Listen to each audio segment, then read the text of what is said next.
Como ven en la pantalla, ahí está un disco. Creo que ya estamos grabando. Listo.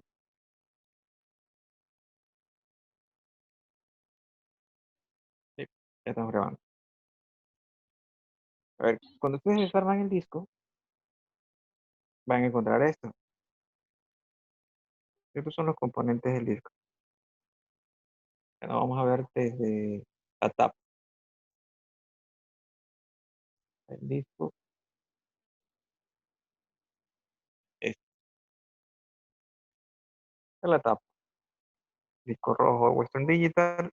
Y ustedes van a tener un disco normal, blanco, laptop o desktop, son de este tipo. Yo tengo uno por acá, pero no lo he desarmado aún en laptop. Si ustedes tienen un disco de estos en sus manos, bueno, cualquier disco, si se ponen a curiosear en detalle, van a encontrar que hay un huequito y tentativamente ustedes van a querer aplastar ese huequito. Aquí está. Y aquí hay un rótulo, que no pongan o no tapen ese huequito. En resumen, la tarea de ustedes, de manera de cultura general, es para qué sirve ese huequito. Una tarea de cultura general no vale punto. Entonces me gustaría que averiguaran para qué ese huequito. Todo disco rígido, este, tiene ese huequito. Algunos tienen dos. Este siempre, este no siempre. No siempre está este huequito. Lo que me interesa es este, en el que no tiene etiqueta, pero este sí. Ahí le da una etiqueta indicando de que no pueden hacer o qué pueden hacer con ese huequito. En la acá no dice nada. Entonces esto es lo primero que van a encontrar, la etiqueta, los datos del disco. Aquí está el conector de alimentación y este es el antes, el de alimentación era más pequeño que el de datos. Actualmente el de datos es más pequeño que el de alimentación.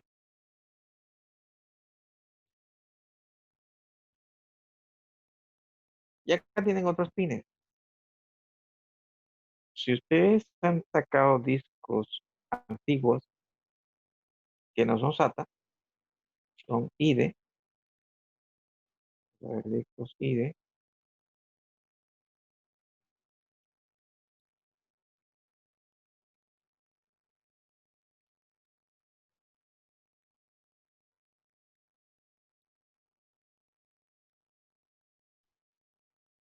estos son los IDE, el bus es este es de alimentación, el bus de datos mucho más grande, y el de alimentación son 4 pines, más o menos 12 voltios, más o menos 5 voltios, y dos de tierra referencial. Y el de datos son como 40 pines, poco más o menos. Acá está. Este es el bus de datos, es el SATA. Ya no hay SATA, todos son IDE, más fino, o un poquito más grueso. ¿Cómo es eso que es fino y grueso? El cable es del grosor de un dedo, más o menos, aplanado. No tiene tantos hilos. Estos son hilos finos de comunicación. En cambio, estos son hilos un poco más gruesos, pero en número es menor que este. Entonces, cuando estaba la tecnología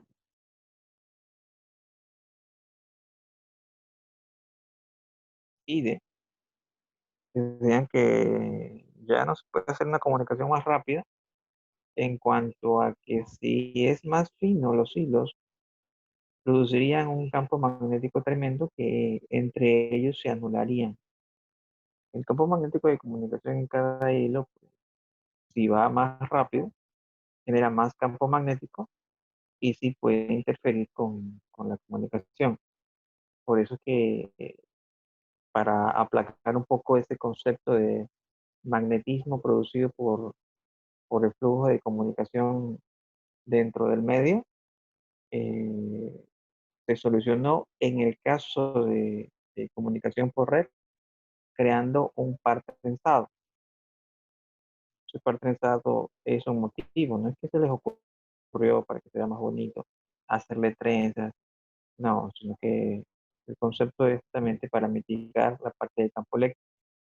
Entonces, en un par hay una comunicación una comunicación recepción y transmisión, uno para transmitir y el otro para recibir, de tal forma que se anulan los campos magnéticos. Esa es la razón por la cual están en trenzas. No todas las trenzas se comunican. En un cable de red no todas las trenzas se comunican. De los 8 hilos que tienen, o 4 pares, no todos se usan. Si ustedes cortan un par y esos no servían, el cable sigue trabajando. Si cortan el par en el cual sí servía de comunicación, entonces el cable dejaría de trabajar. En el caso de acá, pues cuando estaba esta tecnología, los peritos, los expertos en esta área, pues decían que no podían aumentar la tasa de transferencia de esto, porque si lo hacían, pues el campo magnético era tanto que mitigaba y no podían transmitir, se perdían datos. Hasta que salió SATA. SATA ha ido evolucionando bastante, hay tasas de transferencia bárbaras, pero acá como es un ritmo de velocidad, siempre se quiere ir más rápido y la tendencia obviamente es hacia allá. Hay un competidor de SATA.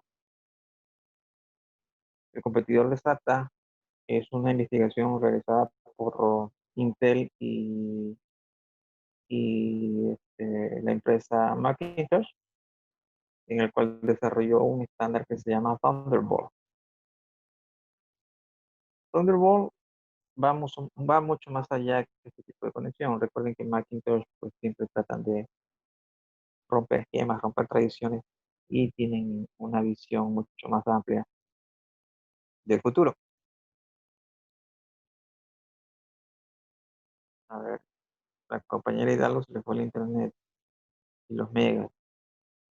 Ya no se puede hacer nada de justificaciones ya con el coordinador. Todas las justificaciones con el coordinador. El coordinador me llega con un correo indicando su justificación y listo, no hay problema. Ya, entonces la parte de la investigación realizada por Intel junto con Macintosh, desarrollaron Thunderbolt. Por eso es que los primeros equipos que tenían Thunderbolt debían de ser de Mac. Mac lo lanzó. O sea, las tasas de transferencia de Thunderbolt son abismales. Tanto que Intel ya se quiso separar, Macintosh también tuvo problemas. Exactamente el problema no sé cuál es, pero el resultado es que Intel ha sacado mainboard por parte de Intel con puerto Thunderbolt. No es solo exclusivo de Mac, sino que incluso hay portátiles también de otras marcas que tienen ya Thunderbolt. Sobre todo las gamers, las máquinas gamer, hay unas de gama media alta y ciertos modelos en media baja, pero dentro de la línea de gamer que tienen Thunderbolt.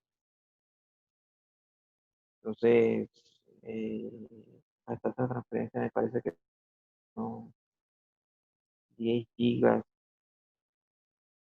o 6 gigas, o la tendencia era hacia ese número. No recuerdo exactamente, pero En cuanto al USB 3.0, le, le llevaba con bastante ventaja. Eso es en cuanto a la comunicación con el dispositivo. Ahora, como ustedes saben, también los discos han evolucionado en la parte de, de los discos rígidos a los sólidos. SSD, el otro es el HDD. El SSD, pues, es con la misma tecnología, bueno, con la misma filosofía del mainboard, que se desarrollaron, pues, los discos de estado sólido, que sería como más o menos un arreglo de pendrive. Este arreglo de pendrive, entonces, tiende a encapsularse en un case de laptop, de disco duro laptop, y ya tiene su disco de estado sólido. Con esa misma filosofía. Claro que hay más cosas por controlar en un disco de alta capacidad, pero a manera didáctica, pues funcionaría así, como un arreglo de pendrive. Ah, también salieron los discos duros eh, EDX, ya le pongo el disco duro. Hay varios discos duros, pues ahorita no es tan fácil encontrar esos discos, los de última tecnología, de comillas, última tecnología. Ponemos SSD, ah, X, parece que se llama,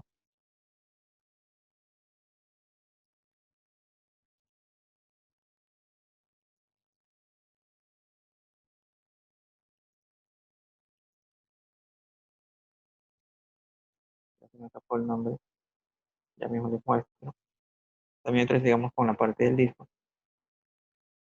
Entonces, en estos discos antiguos, que eran IDE, tenían estos pines que están aquí. Estos pines servían para configurar el disco, acá está mejor,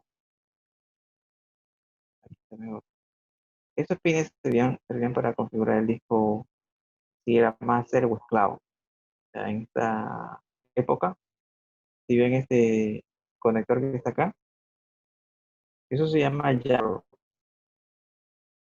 Este jumper, dependiendo cuál parte pines circuitaba, era una configuración para el disco. Él se podía comportar como master o esclavo. En el IDE, este, alguien tenía que ser master y el otro dispositivo esclavo. No podían haber dos esclavos. Uno era master y el otro esclavo. Esa era la filosofía. Entonces, el uno quedaba como maestro y de ahí mandaba la comunicación al otro. Quien administraba el bus era el maestro. Él administraba el bus. O sea, él sabía cómo enviar la comunicación. Por eso se necesitaba un maestro esclavo. No podían haber dos esclavos porque no sabían a quién obedecer. Entonces, por ese tipo de cosas, existía esta configuración. También había la otra opción, master esclavo y cable select, en el cual se le ponía como cable select el que estaba como master, automáticamente reconocía al esclavo y podían trabajar. Ahora, en los discos duros actuales también aparece esto.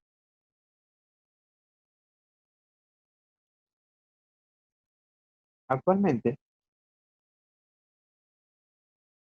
no hay jumper para configurar los master esclavos.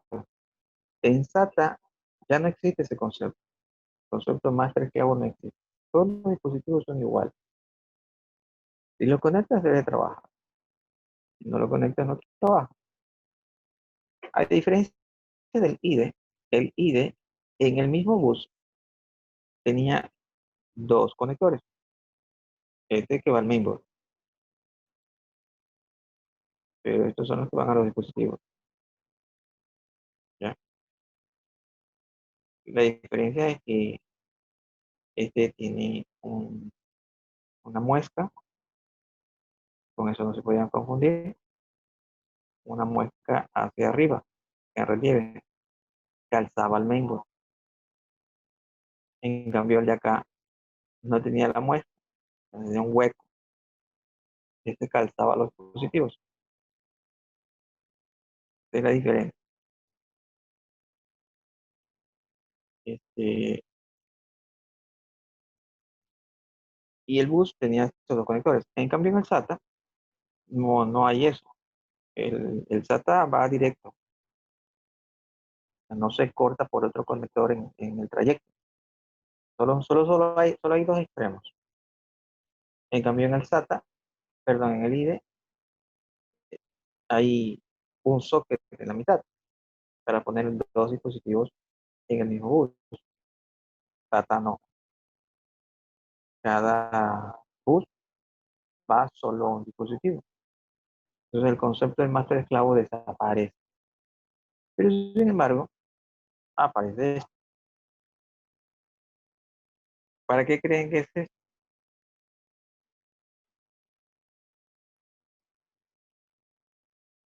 Aarón, ¿qué se le ocurre? ¿Para qué podría ser esto?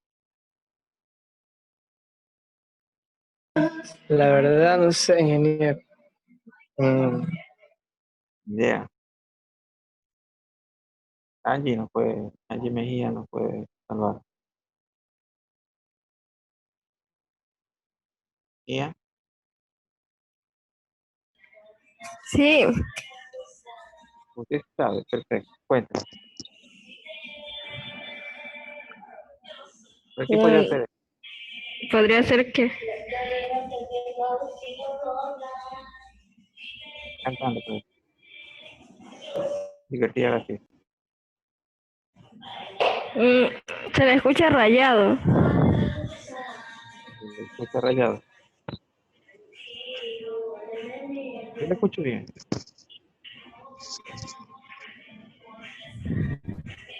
¿Sí me escuchó? ¿Para qué sirve estos pines?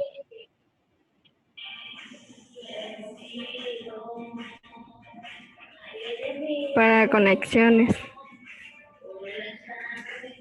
Muy bien. Me sorprende su respuesta. ¿Pero qué conexiones?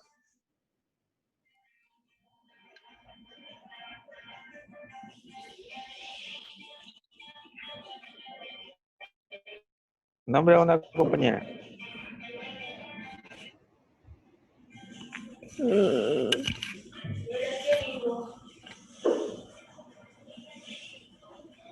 conexiones. Bien. Conexiones a un disco. Para el disco. Conexiones a un disco. Ya, nombre de una compañera.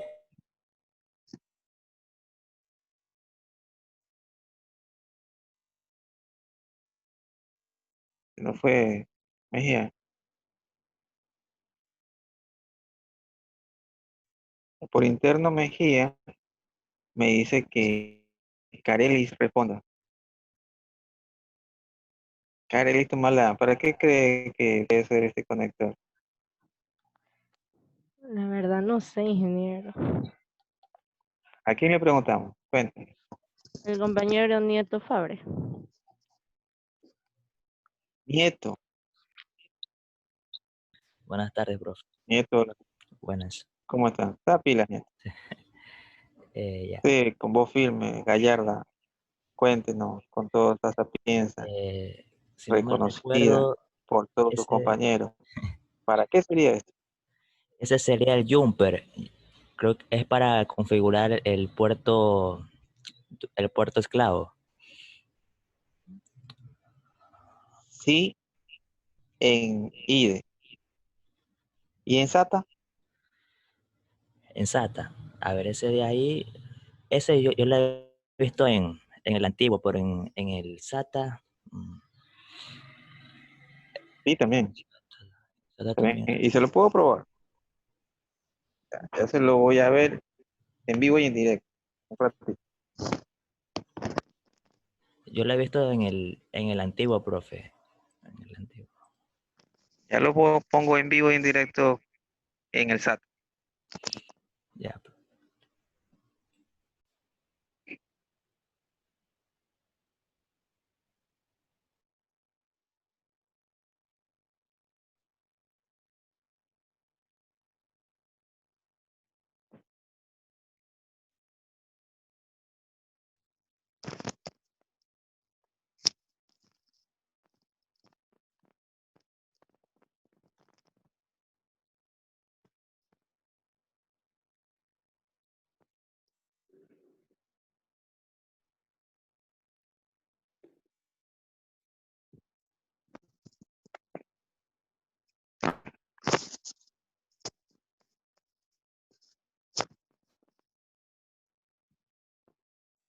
Vamos a ver.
No sé si ven la cámara.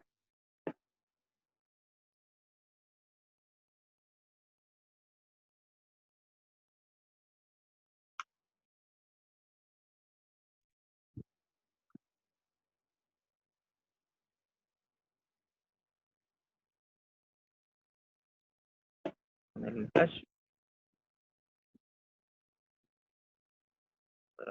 Touch.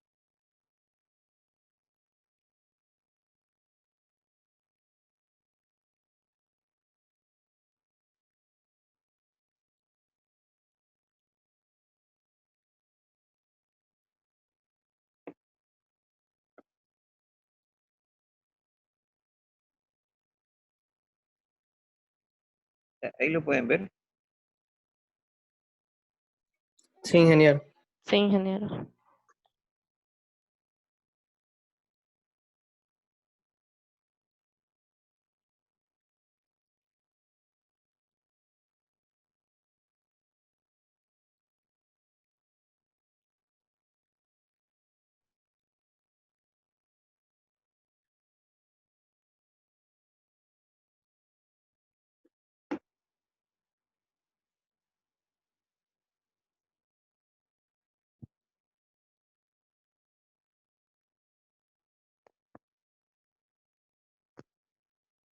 Ya.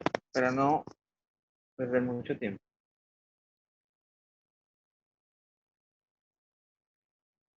Ese conector, en el caso de SATA, no se lo perdió porque eso sirve para la configuración de la placa.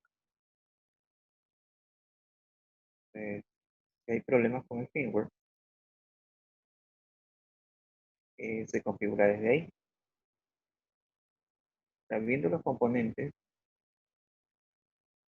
ya vimos que tiene su conector de alimentación de datos y la placa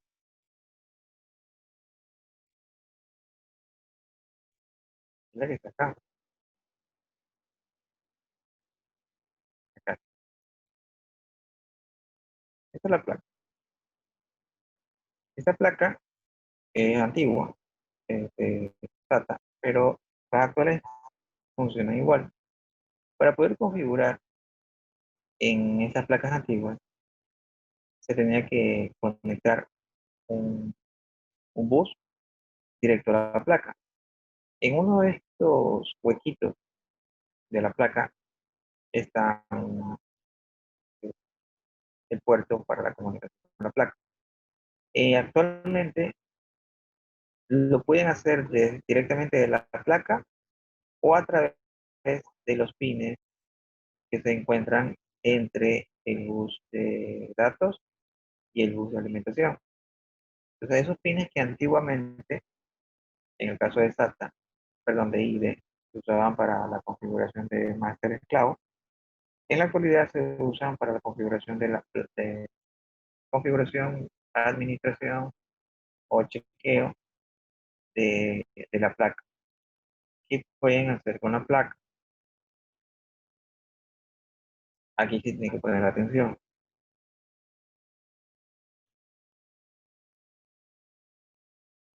La placa tiene un pequeño sistema operativo, algo que se llama boot, el buteo.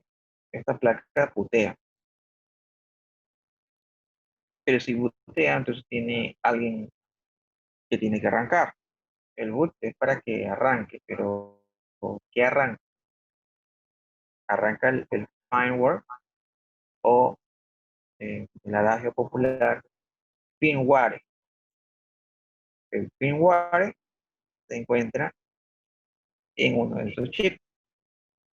Todo esto funciona con un pequeño computador.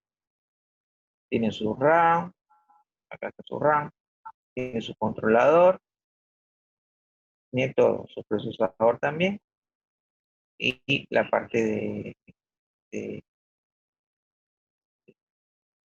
la parte de alimentación de energía, tiene su controlador, y todo está aquí en chip. Todo un computador chiquitito está aquí, solo para controlar el disco.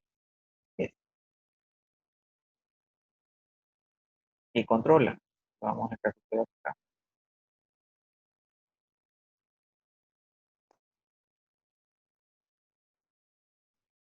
La información va a estar aquí guardada. La- Ahí va a estar guardada toda la información. ¿Cómo es recogida? A través de este punto que está acá. Este brazo es este. En la punta hay un lector.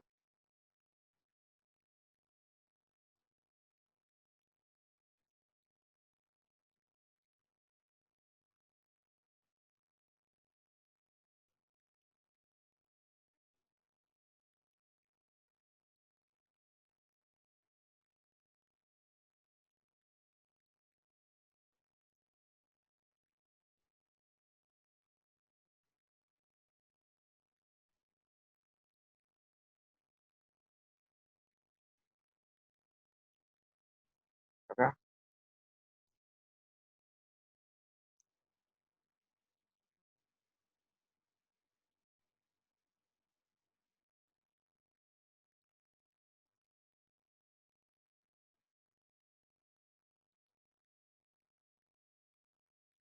Aquí. Ahí está hecho un zoom varias veces. Y este es ligeramente moderno. Actualmente no son así. Bueno, los antiguos. Y es nuevo. No lo he visto. Este tiene dos lectores. La parte de arriba y la parte de abajo. Esta es una pequeña perrita con ebanado que va conectado con hilos de oro. Estos son hilos de oro. Son conectados a esta cabeza. Esta cabeza se sujeta a esta latita por dos cosas. Un pegamento epóxico y unas agarraderas. Estas son las agarraderas. Las agarraderas las agarran, valga la redundancia, para que esto no salga disparado. Esta soldadura que está aquí, que es soldadura por ultrasonido, si se desprende una, ya no vale. Son 4. Con las 4 se trabaja. Para escribir o para leer. Aquí parece grande, pero ponemos referencia a la uña, no podemos ver bien la referencia, pero esto es muy chiquito. Si ustedes cogen el disco, es como espejo, y esto se desprende, esto lo van a ver como un puntito de basura. Casi ni lo ven, pero como parece espejo, es un poquito más fácil de ver que si fuera negro. Esto se suele desprender. Aquí tienen que tener cuidado al momento de sacar la cabeza de la placa.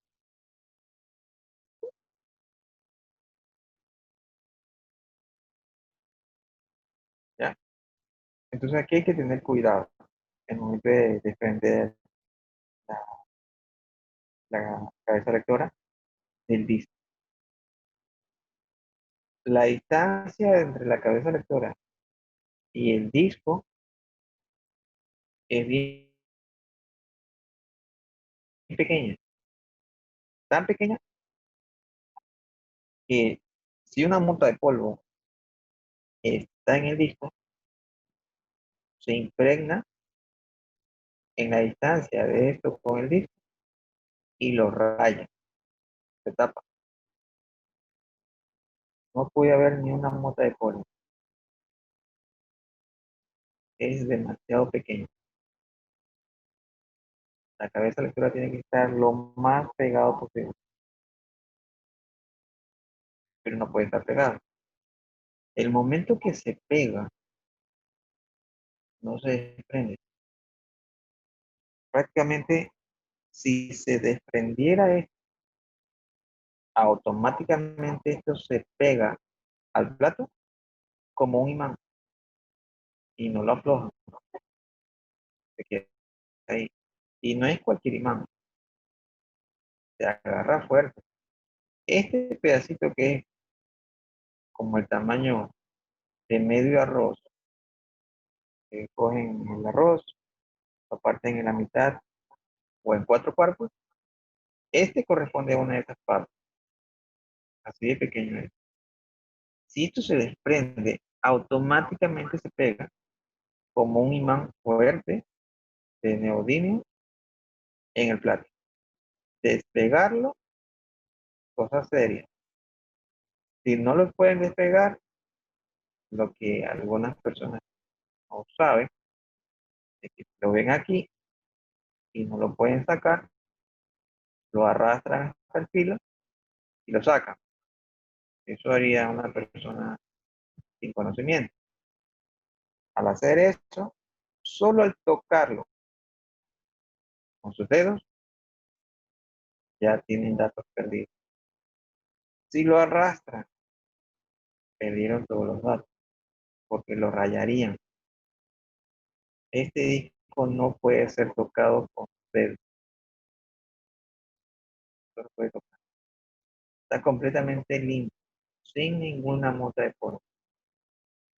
Cuando ustedes destapan el disco, solo por el hecho de destapar, automáticamente las motas de polvo se imponen aquí. Y ya el disco puede ser que funcione, pero eventualmente se va a dañar.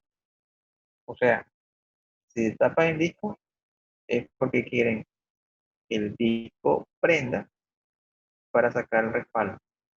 Y de ahí prácticamente se olvida. El disco para operar nuevamente no lo pueden hacer. Si quieren respaldar o recuperar datos, sí. Pero si quieren que el equipo, perdón, el disco duro opere como antes, no. ¿Está claro? ¿Cómo se destapan los discos? Bueno, ahí hay un equipo especial. Ah, en la próxima clase les muestro los equipos de cómo se destapa el disco y qué herramientas necesitan para destapar el disco. No es fácil, no es fácil destapar, pero tienen que tener cuidado. Un trabajo que se puede hacer es el cambio de platos. De platos se puede hacer. Y eso casi no lo hace cualquiera. Tiene que tener mucho conocimiento, mucho tacto, mucho, mucha paciencia y las herramientas. Si aquí hay 3 platos, sacar esto no es fácil, porque como la distancia del lector al plato es fina, es pequeña, no con eso, no solo con esa dificultad, sino que cuando ustedes lo desprenden de- del plato, lo sacan el eje del plato, o sea, queda así, ¿sí? En este caso es un...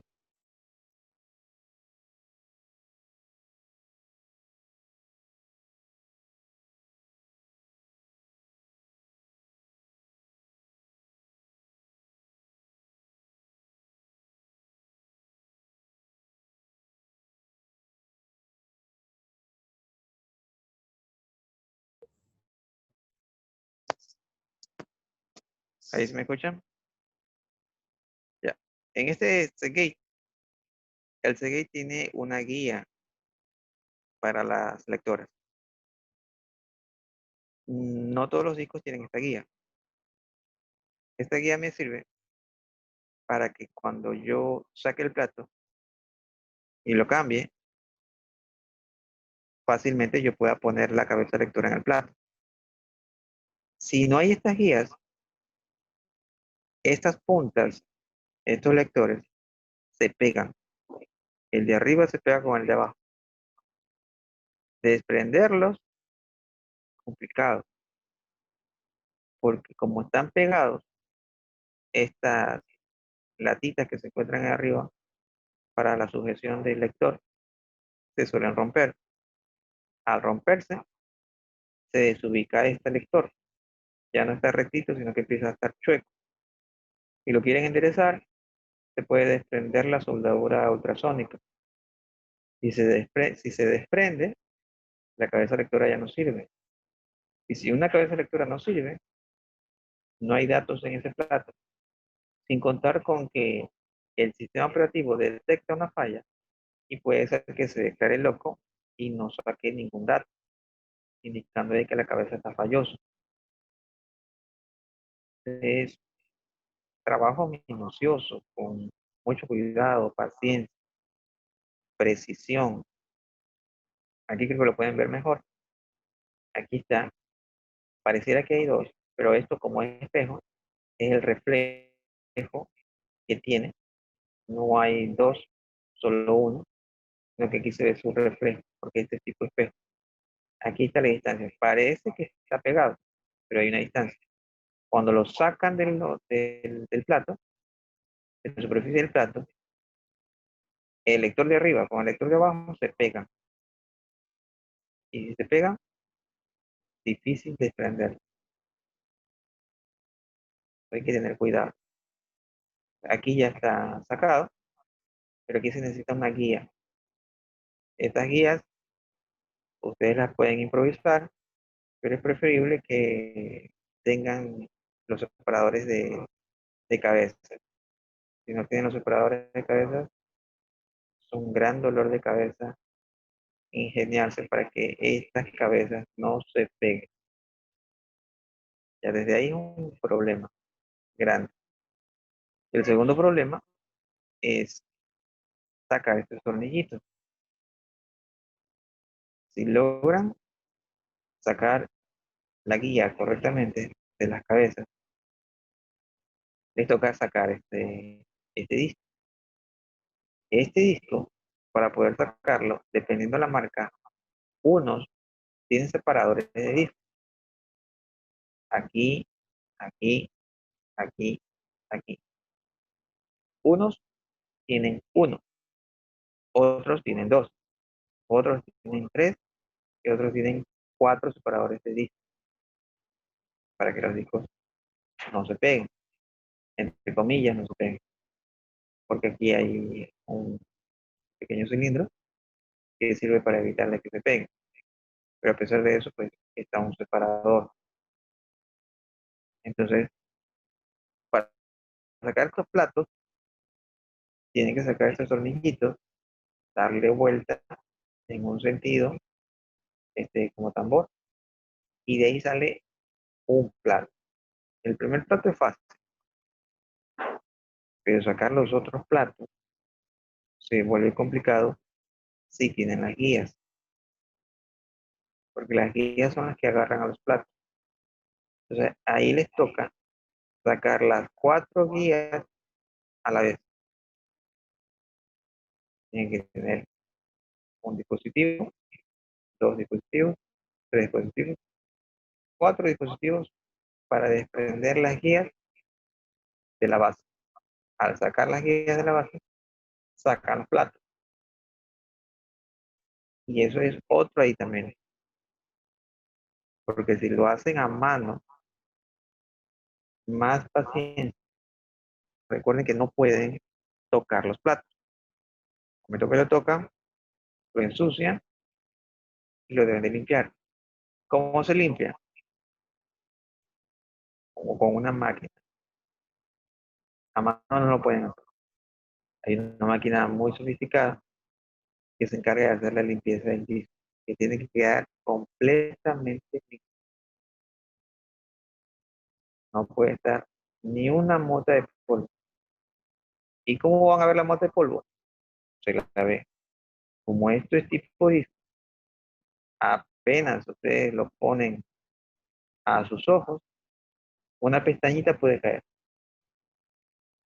Un puntito de tierra, arena, lo van a poder ver. Esto tiene que estar completamente limpio. Y hay una máquina especial que está sobre los $10,000 y limpia el disco físico. Solo hace la limpieza del disco físico. O sea que si alguien inexperto lo tocó y aparece su huella dactilar aquí, ya no sirve. Tendrían que hacer un proceso de limpieza. ¿Está claro? ¿Preguntas?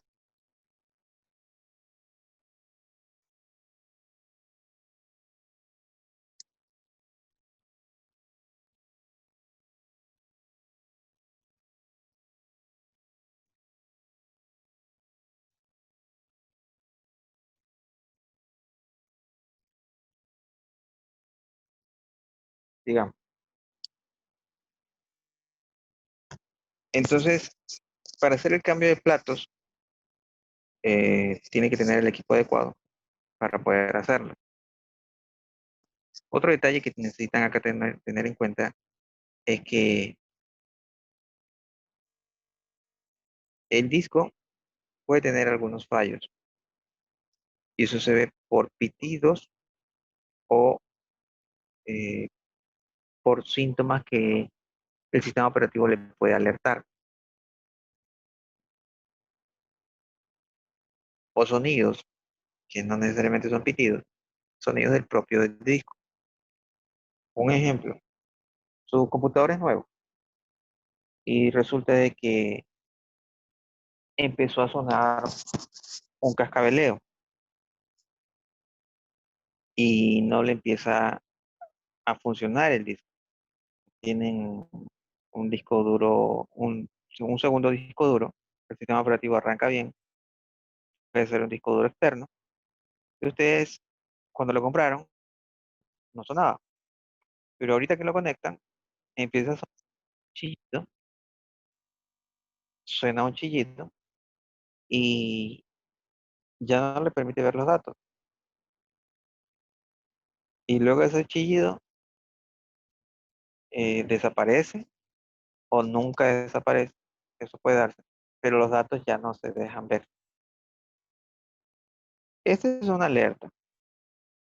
Si ustedes tienen un chillido o un sonido que no es característico del disco, entonces el disco ya no lo pueden utilizar. No lo deben de utilizar. Porque puede ser que en el peor de los casos, la cabeza lectora se haya desprendido. Si la cabeza lectora se desprendió y ustedes están tratando de acceder al disco, lo que están tratando de, bueno, lo que están haciendo realmente es que esa cabeza lectora desprenda más cabezas lectoras, porque eso es una obstrucción, una basurita, que al dar vueltas y ustedes quieren leerlo, la cabeza lectora va a oscilar de adentro hacia afuera, de adentro hacia afuera, haciendo un barrido del disco. Y si tienen esta basurita pegada en la superficie del disco, recuerden que la distancia entre la cabeza lectora y el disco es muy pequeña. Entonces, si por ahí encuentran una cabeza lectora desprendida, esta tumbará los otros lectores. Y no solo tumbará, sino que el momento que intenta leer la cabeza lectora, va a arrastrar a la izquierda o a la derecha a la cabeza lectora desprendida, rayando al disco. Entonces, cada vez que ustedes intentan, entre comillas, recuperar la información, que sí funcionaba, pero no saben qué pasó y empezó a hacer ese sonidito, entonces ustedes con la fe de volverlo a conectar, va a aparecer la información. Lo que están causando es que cada vez que intentan, por fe, recuperar la información, la están destruyendo más. ¿Sí está claro?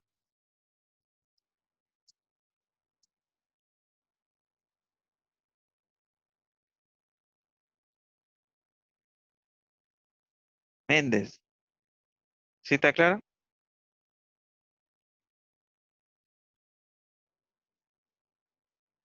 Sí, ingeniero. Entonces, ¿usted qué haría si encuentra un sonidito no característico en su disco, un sonido nuevo en su disco? Primero sería revisar si está flojo si está flojo ahí, algo se había aflojado. Ya, o sea, Luego, le o sea, si, ajustaría la tapa, ¿vale? le ajustaría la tapa, Sí. ya.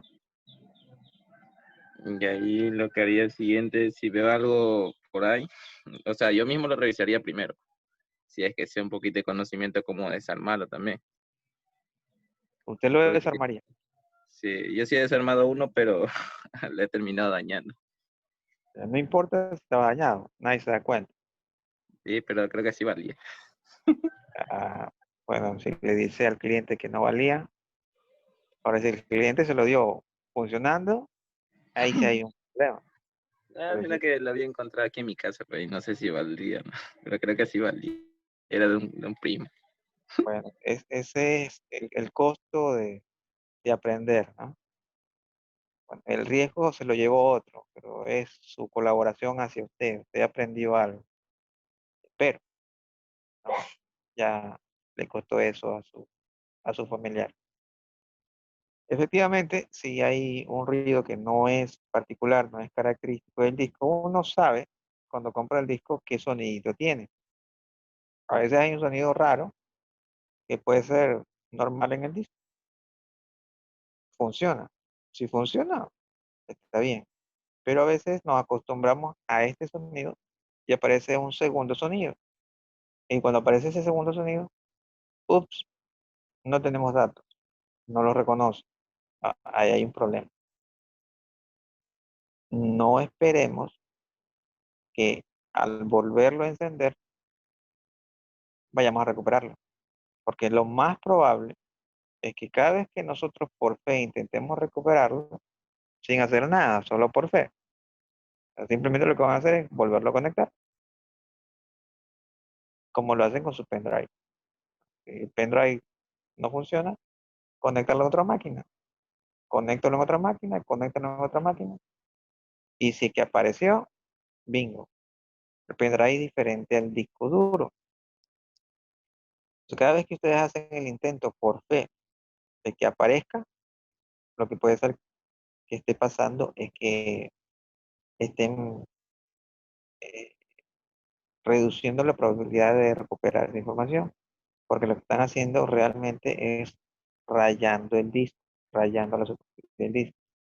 Entonces ahí los datos cada vez se pierden más.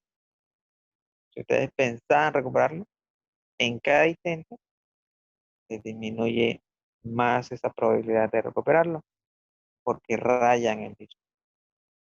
Al rayarlo, es difícil recuperarlo. No es imposible, pero sí les va a costar si es que los datos realmente son importantes. ¿Cuánto cuesta la recuperación de un disco? Nieto,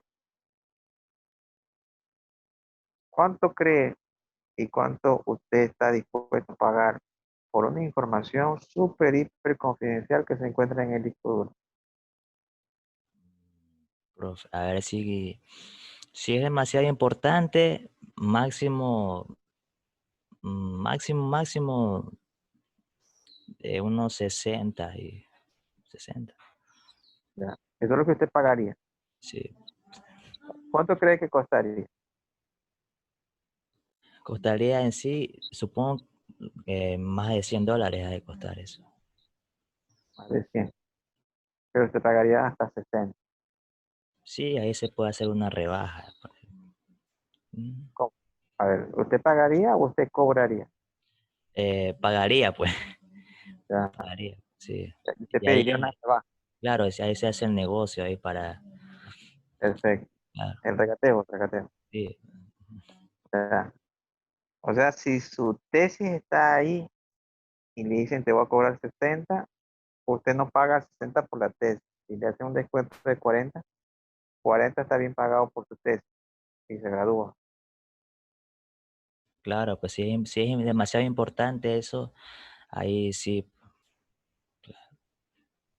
60. claro, ya ahí tendré que Pagaría prestar 60 por ya. su tesis. Claro, pero si ya es demasiado importante, ahí sí hay que invertir, pues, para recuperar los datos. Pues, su tesis no es importante. ¿Cómo dijo? Su tesis no es importante. Ah,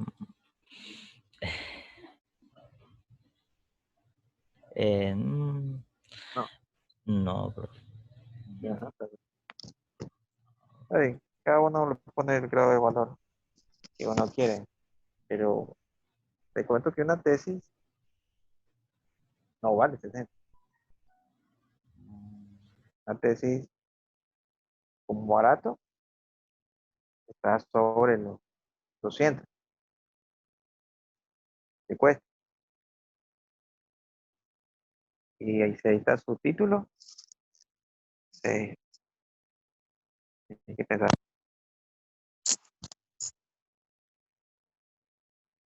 A ver, para que sepan un poco el mercado. Ratito.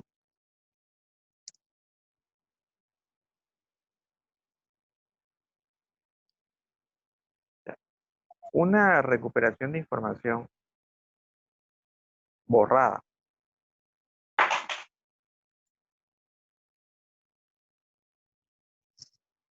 Borrada significa de que por algún error lo borraron o fue formateado el disco, pero el disco está bueno. O sea, físicamente el disco funciona, pero la información fue borrada. Esa recuperación de información, más o menos, tendría un costo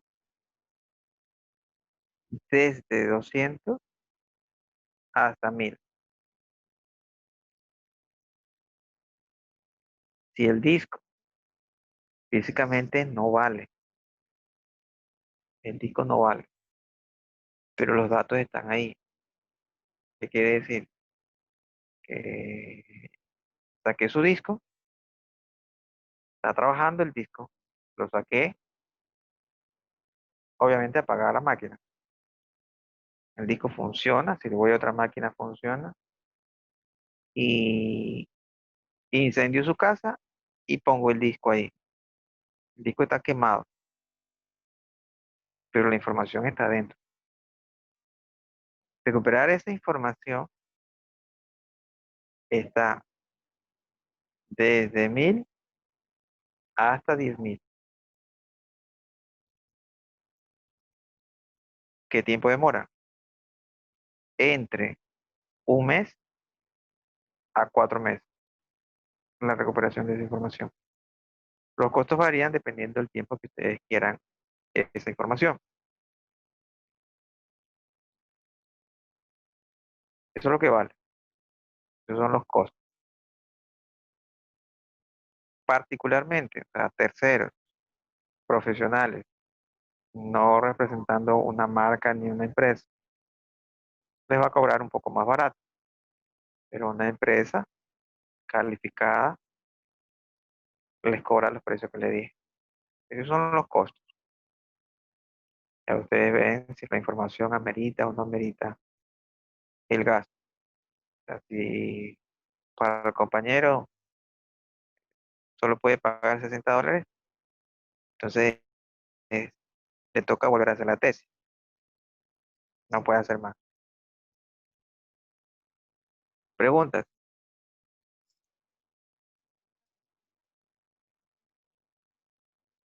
Ingeniero, ¿y por qué demora tanto en recuperar la información? ¿En cuál caso? En el que dijo que se demora como un mes, no, más de un mes, algo así. Ya. Eh, en el caso de que el disco funcione, puede tomar unas 2 semanas a 4. En el caso de que el disco no funcione, el disco no vale, pero los datos sí están trabajando. Lo que se suele hacer, en el caso de que el disco esté quemado, entonces lo que yo necesito es la placa, saber cuál es la placa. ¿Cuál es la placa?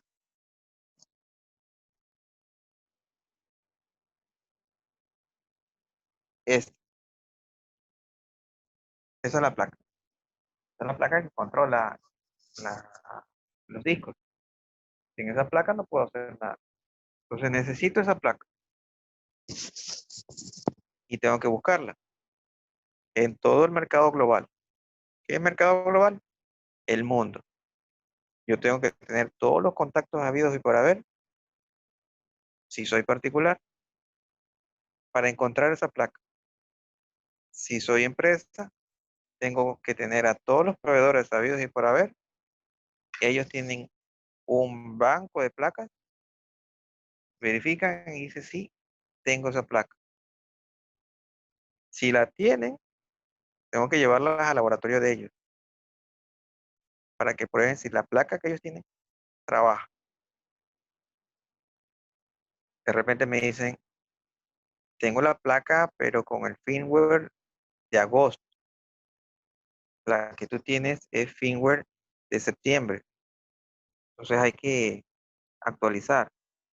Y yo no tengo esa actualización. Entonces, si no tienes esa actualización, tengo que hacer la búsqueda con más proveedores para localizar la placa. Una vez que localice la placa, dependiendo qué tan quemado sea, puede ser que la cabeza lectora esté parcialmente quemada. Entonces yo tengo que conseguir la cabeza lectora o prácticamente el disco. Si tengo todo el disco igualito, puede funcionar físicamente. O sea, ahí hay un riesgo de que funcione físicamente. Dependiendo la marca y modelo del disco, ¿qué ocurre? Como son también inteligentes cuando desarrollan el disco, Este microsistema operativo que se encuentra aquí en el firmware marca o verifica una marca en el disco. Si esa marca del disco no es igual, no arranca. Es como un password. Yo grabo el password aquí y esta placa verifica el password. Si el password es correcto, lee. Si no, se bloquea. Por más que físicamente estén listos, a manera de software, hay un bloqueo. Entonces, ¿cómo se desbloquea? Hay que hacer otro trabajo para hackear esto y vulnerar ese sello lógico. Pues todas estas partes toman tiempo. Asumamos que consiguieron una placa igual, que está operativa, pero tiene fallas. Funciona en parte. Entonces yo tengo que reparar esa placa y en esa placa puede ser que el firmware esté corrompido o esté corrupto, el controlador del smooth, el controlador del brazo, esté bloqueado, la RAM esté obsoleta, tendría que cambiar la RAM, controlador de smooth, eso siempre y cuando sea lógico. Si es físico, puede ser que la EEPROM o el BIOS o la caché del disco esté mal o un elemento se haya quemado. Entonces, puede ser que físicamente le falte un elemento. Todos esos pequeños detalles demoran en la recuperación del disco. Entonces, ya hay un número de problemas. Ahora, si la placa la cogen nueva, debería de trabajar. Pero puede ser que haya un bloqueo lógico. Que aquí esté un código y este verifique el código. Si es el correcto, lee. Si no, no. Por eso se demora. Si hay corrupción en el firmware, hacer la actualización del firmware es con equipos especiales. Si está bien el firmware y el problema es el driver del smooth, eso es con máquinas. Estas máquinas están costando más o menos como $7,000 y la licencia 3,000. Más la capacitación le está costando el curso $1,000 por ahí aquí. Tiene que comprar pasaje de avión, o sea, para certificarse con un laboratorio respaldado por la marca de vanguardia, pues solo la capacitación técnica, más el laboratorio, es un dinero fuerte, dinero bastante fuerte. Entonces, aproximadamente, ustedes quieren hacer el uso particular como perito informático, querían invertir unos $15,000, un poco más o menos. Y ahí sí, cualquier cosa, lo llamarían a pregunta.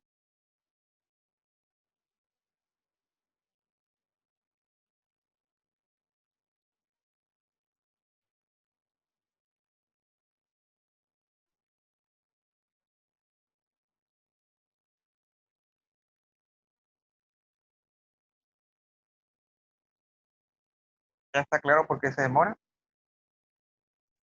Sí, ingeniero. Demasiado claro ahí. Ahora, en el caso de que el disco funcione y quieran hacer la recuperación de un disco formateado, ¿qué ocurrió? Vamos a hacer que ah,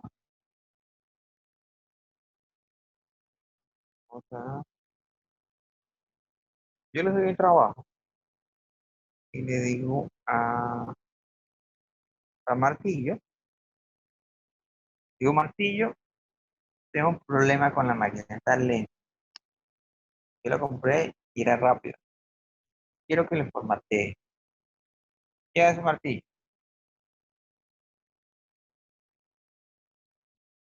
Y segundo llamado. Martillo Alvarado. Tercer llamado. Está durmiendo Martillo.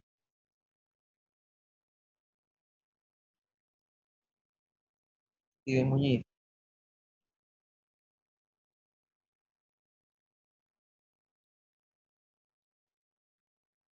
Steven Muñiz.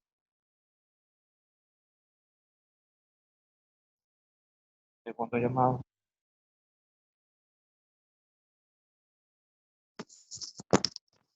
Steven Muñiz. Tercer llamado. Presente.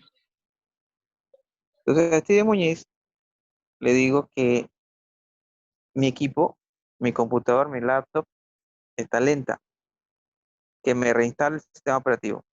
¿Qué haría Steven Muñiz? Hacer una copia de seguridad y luego restablecer, Ya, restaurar de perfecto. fábrica. Hace la copia de seguridad. Perfecto. Me entrega el equipo. Y le digo, Steven, venga acá. Me copió todos los archivos del equipo. ¿Qué me responde, Steven? Dígame, señor. Espérate. Me Dígame, copió señor. todos los archivos del disco. Sí, Tengo este archivo de AutoCAD y no lo abre. ¿Qué pasó?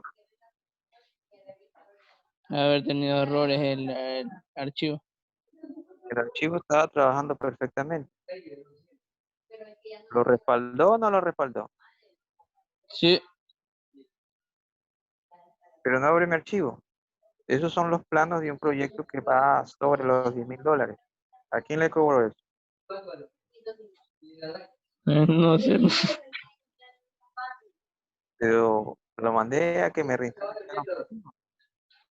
Usted no es tecnólogo en mantenimiento y ensamblaje de equipos de cómputo.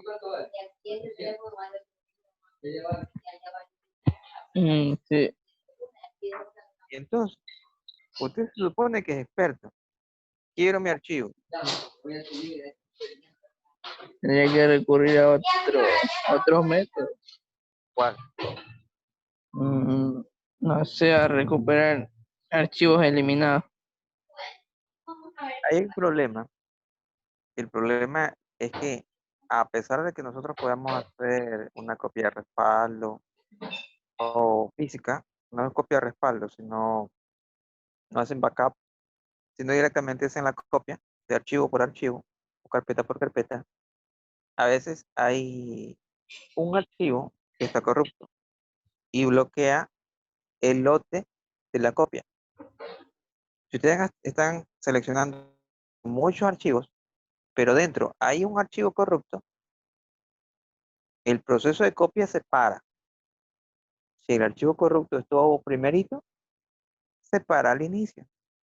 Si el archivo corrupto estaba al final y estaba demorándose como 1 hora en copiar, justo a los 59 minutos, que ya estaba por cerrar la copia, le sale que ese archivo está corrupto, no le sale con ese mensaje. No le sale que no se pudo copiar todos los archivos correctamente, cancelar o aceptar. Cualquier opción que escojan, destruye toda la copia y no copiaron nada. Cuando hacen el respaldo con archivos corruptos, puede ser que no copie correctamente. O en el momento de copia, ustedes empezaron a jugar o empezaron a hacer otras cosas, o el equipo se empezó a hacer lento porque estaba en un proceso de actualización, algo. Entonces estaba consumiendo más recursos en otro aplicativo que en el respaldo. Eso hace que se bloquee por momentos y de nuevo le dé el paso al software que está haciendo el backup, al respaldo o al sistema operativo para que haga la copia. Entonces, en esos lapsos que se interrumpen y continúan, se interrumpen y continúan, puede ser que exista una pérdida de datos. Entonces, cuando se haga el respaldo, lo que se aconseja es que la máquina no se lo ocupe para otra cosa que el respaldo, porque es muy delicado. Parece que es fácil, pero si el respaldo es archivos grandes, el cual toma 1 o 2 horas, o un pequeño abrupto, una pequeña pausa en el proceso, puede hacer que se genere archivos corruptos. Entonces se crea el respaldo, aparentemente bien, pero eso no se sabe hasta que se genere nuevamente la restauración de esa copia y se revise todos los archivos. Eso puede pasar.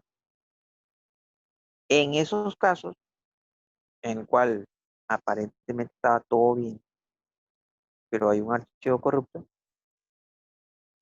se recurre a a la reparación de archivos. Ese es otro trámite. Eso es más o menos como que ustedes van a salvar a alguien de un incendio y le dice, sálvalo porque se está quemando.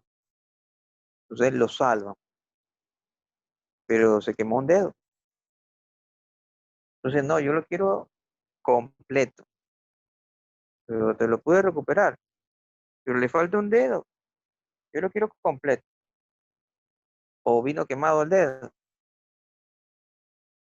Y le exigen que tiene que estar igualito, como antes del incendio. Pero tiene una quemada, le va a quedar cicatriz. No va a poder hacer nada. Yo lo quiero igualito. Entonces, hay cosas que se pueden manejar, otras no. ¿Qué se puede manejar? A veces en el formateo se pueden perder ya datos de verdad, o sea, ya no se pueden recuperar. Ahí ya queda un hueco, ya no se la pueden inventar.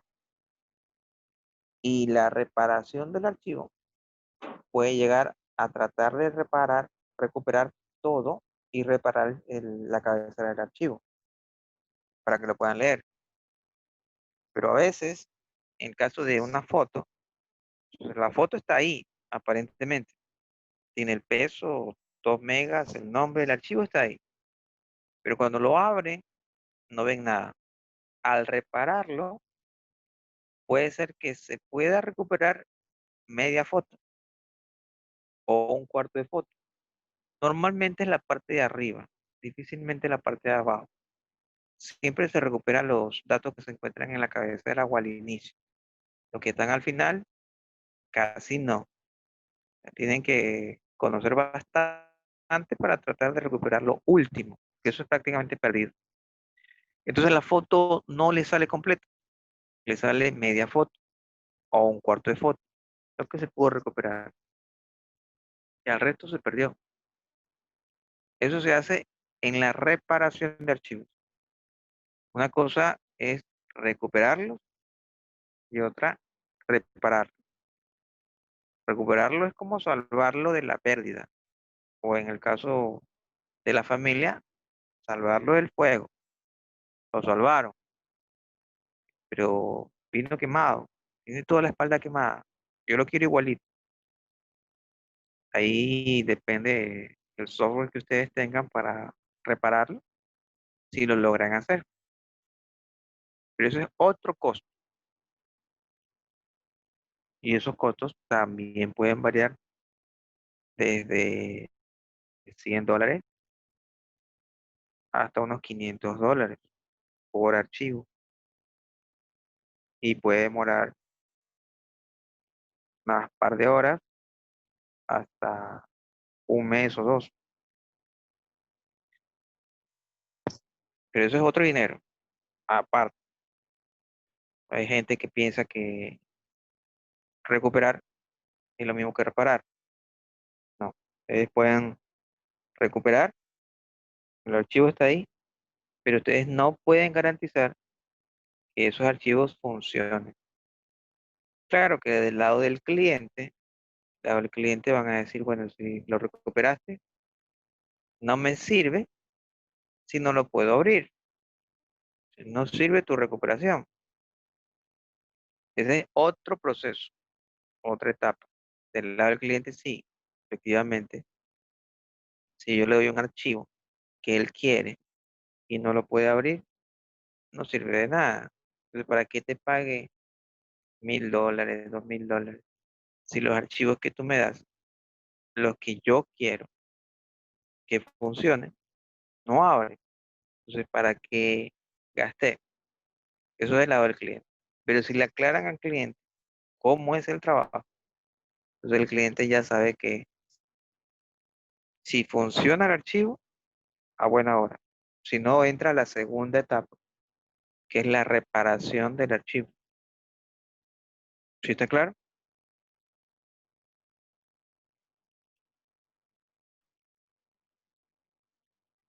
Siguiendo con la parte del disco, entonces tenemos como partes el disco magnético. Es que este disco magnético puede ser de una cara o de dos caras. Actualmente trabajan con dos caras. Esto que está acá, todo esto es la tarjeta o PCB.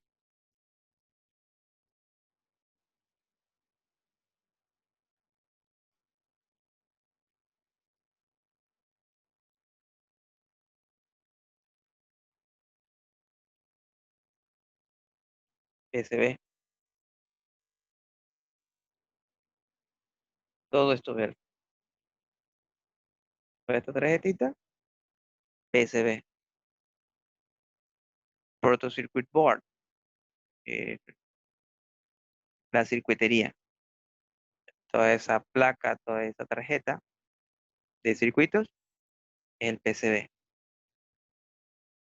Entonces tenemos el PCB que es como el mainboard, incluido el sistema operativo, en el cual tiene su interfaz para los buses, en este caso el ID y la alimentación.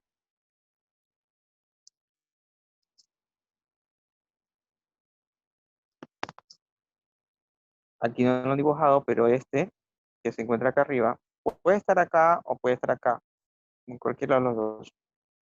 Esos son las memorias. Es una memoria normalmente de Samsung, una memoria RAM, que también la usan para caché, para cacheo de información. Y eh, en esta tecnología tienen esto, esto. Eso es la interfase con el disco.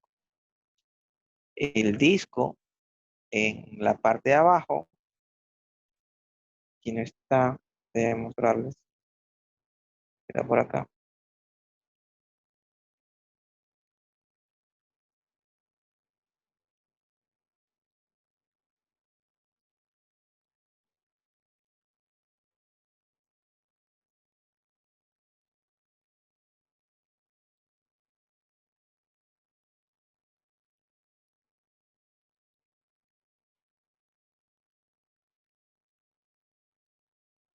Ya, el disco en la parte de abajo, de aquí, hay unos pines. Ese es el que maneja el, la velocidad del disco. Y para comunicarse con este de acá, en la parte de aquí abajo, está una hilera de contactos. Recuerden, hay dos. Para el brazo, hay una hilera de contactos aquí. Se conectan directamente a la placa. Para el disco, en la parte de abajo hay 3 a 4 contactos. Me parece que son 4. Esos contactos son estos. Entonces, este que está acá es la interfase para el manejo del disco, la velocidad del disco, cuando se debe parar, cuando se debe arrancar y su velocidad. En cuanto a velocidad,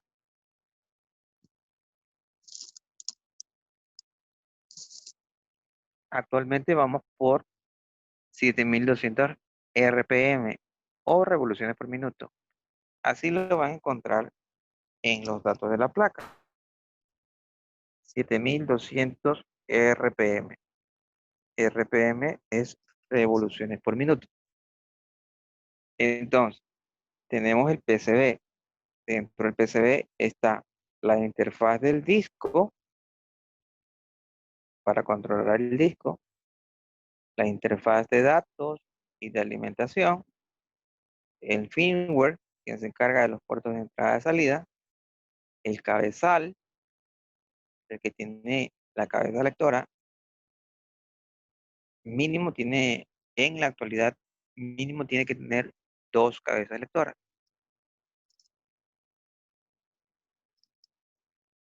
¿Cómo aumenta la capacidad en el disco? La capacidad en el disco aumenta poniendo más discos o generando más capacidad por disco. Si cada cara del disco es de 100 megas, por disco tendría 200 de ambos lados de la cara. Antes solo existía una cara, ahora ambos lados de la cara. Entonces tengo 2 formas de incrementar la capacidad. Una por número de disco y otra por cantidad de información que puede almacenar por disco. Si en esta cara yo tengo 100, en un disco similar, esa cara almacena 500. ¿Sí está claro? ¿Preguntas?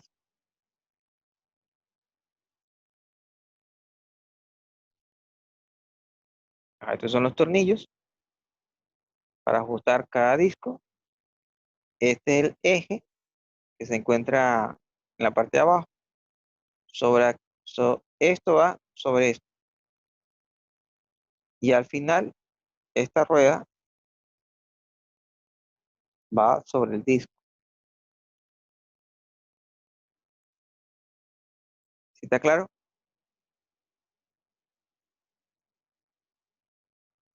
Sí, La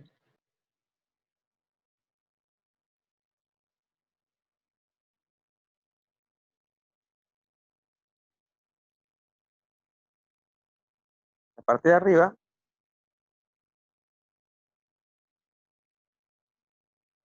aquí está el eje,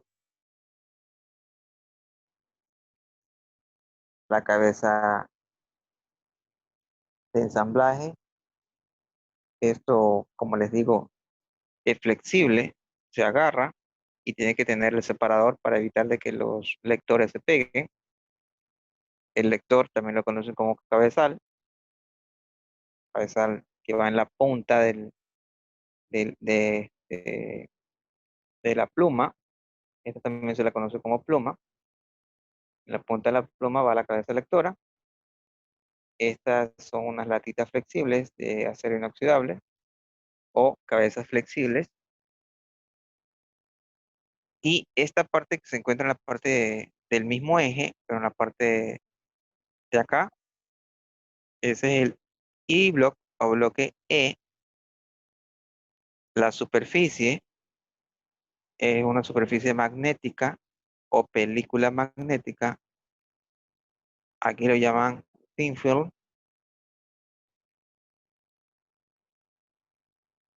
Acá está el que da la velocidad al disco. Ese es el motor o el spin. giro, el giro del motor o la velocidad del motor, eso lo da la placa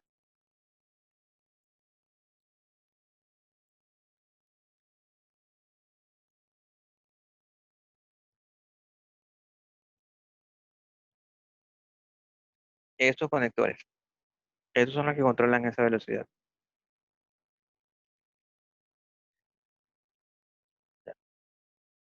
Acá están los conectores. Recuerden que yo les dije que debajo de esto estaban los conectores que se conectan a la placa.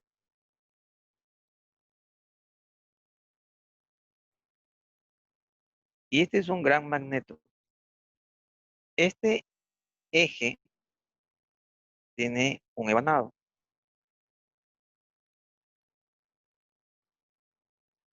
Este. Entonces, este es el magneto. Dependiendo de la corriente que circule por aquí, va a generar un imán. Si está energizado, va a generar un imán. Como esto también es magnético, dependiendo cómo se lo energice, hace que controle el movimiento del brazo, izquierda o derecha. ¿Sí está claro? Por esto que está acá. Esto genera una especie de electroimán porque esto es imán y en la parte de abajo también es imán. Entonces, cuando circula corriente por aquí, esto se comporta como un electroimán y podemos hacer que gire hacia la parte interna del disco o hacia la parte de afuera del disco a través de esto.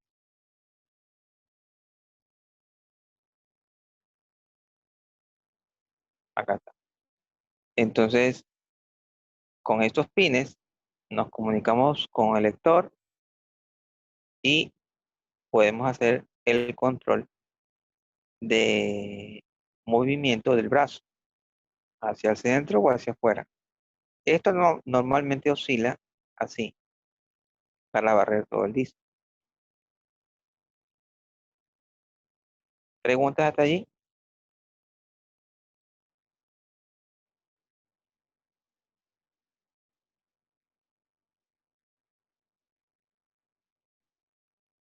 Una pregunta tengo yo en cuanto a los proyectos PIS. ¿Ya tienen el proyecto PIS? No, ingeniero, aún no. Aún Recién nos no. avisaron hoy. Ah, ya. Yo imagino que en el transcurso de esta semana pues ya le van a indicar con quién van a hacer el proyecto. Tengo entendido que ya creo que tienen tutores, ¿o no? Sí, con el ingeniero Ronald Vélez. Ya, entonces me imagino que va a ser un proyecto interesante con Ronald Bell. Solo le falta el tema. Sí, solo Tema. falta el tema. Nada más, ya eso es facilito. El tema lo desarrollan, lo presentan y lo sustentan. Ya saben sobre cuántos puntos va a ser. 4 puntos, dijo el Sobre ingeniero. 4 puntos, dijo el ingeniero. Sí, ese sería su examen. En Dependiendo todas de las materias. las materias que lo integran. Supongamos que su proyecto con Ronald sea con, ah, ustedes ven microprocesadores, ¿no? Microcontroladores. Sí, microprocesador y laboratorio electrónica. ¿Y él qué le está dando? Esas dos materias, microprocesador y laboratorio electrónica. Ya, asumo que esas dos son seguras en el proyecto. O sea, hasta el momento lo que yo le puedo decir es que esas dos materias valdrían lo que vale el PIS.